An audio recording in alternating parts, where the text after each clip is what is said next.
इंदौर में पति पत्नी और वो के कारण हुई वारदात के बाद तीसरे व्यक्ति ने भी आत्महत्या कर अपनी जीवन लीला समाप्त कर ली।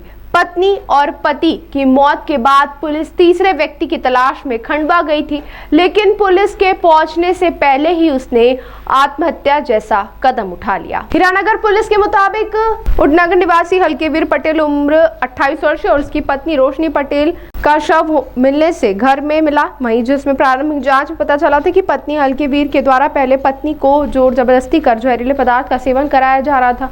जब पत्नी ने मना किया तो पति के द्वारा उसका गला कपड़े से दबाकर मौत की घाट उतार दिया गया। इसके बाद स्वयं ने भी जहरीले पदार्थ का सेवन कर आत्महत्या कर ली।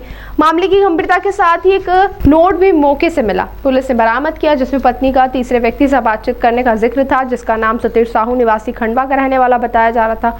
पुलिस की एक टीम खंडवा उसको पकड़ने के लिए रवाना भी हुई थी, लेकिन उससे पहले ही उसने आत्महत्या कर ली। पुलिस मामले की बारीकी से जांच कर रही है। पुलिस का कहना है कि सतीश साहू पीतमपुर में नौकरी करता था और इसी दौरान पति पत्नी जिस स्थान पर पहले किराए पर रहते थे उसी स्थान पर सतीश साहू भी किराए से रहता था और तभी से रोशनी पटेल और सतीश साहू के बीच में बातचीत हुआ करती थी, जिस पर पति ने आपत्ति ली और दोनों में आए दिन विवाद होता था। पति ने सुसाइड नोट में सतीश साहू का जिक्र किया। इसके बाद पुलिस ने उसे पकड़ने के लिए टीम खंडवा भेजी, उससे पहले उसने आत्महत्या कर ली। हाँ, ये एक घटना संज्ञान में आई थी। मेघदूत नगर में हल्केवीर पटेल और उनकी पत्नी रोशनी पटेल का मर्ग जांच पर लिया गया था।